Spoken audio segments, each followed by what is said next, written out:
Michele Geraci joins me now from Rome, and he is the former Italian Undersecretary of State for Economic Development. Thanks so much for joining us on the News Hour. We just heard Angela Merkel saying that Germany should be ready to pay more into the European Union. Does that comment reassure countries like Italy and Spain going into that EU summit? It is a good comment in the right direction, but does not solve the core issue.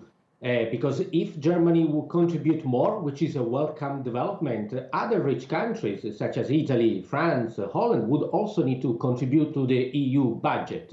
Unless, of course, and I don't think that's what Ms. Merkel meant, Germany would be the only country to contribute. Now, because we are in need of money, it is very hard to justify internally, politically, and economically why would any country have to pay into the EU budget?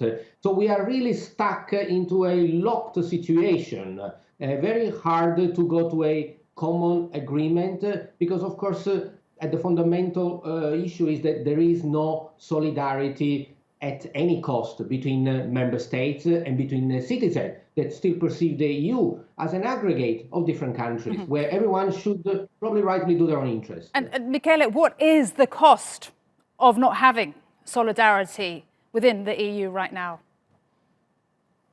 The cost is probably a reform of the EU that should maybe abandon having, doing steps which are too long for what the member country and the citizen can accept.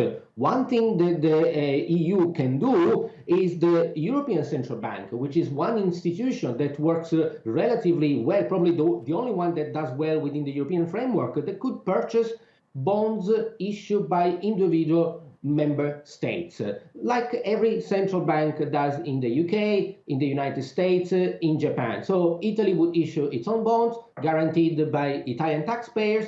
Germany would do the same, and the European Central Bank comes in to help with the cost of interest, a kind of an extended asset purchase plan, or QE, if you will. But there is really no solidarity that would allow a common budget, because remember, Eurobonds means euro tax. So the bonds that the EU would issue would need to be backed and guaranteed by European tax. So that means the member states would have to contribute with more taxes to the EU budget.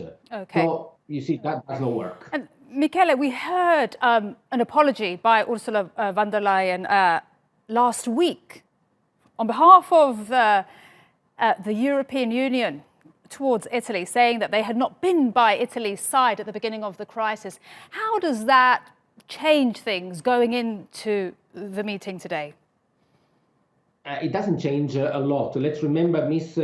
von der Leyen has only been elected with 9 votes, so a very thin majority. The fact that the EU can help or that it apologizes is still not enough, because you see, what the EU does now is only manage to solve the problem created by the very existence of the EU. So it's almost like a meta solution to a problem created by its own existence.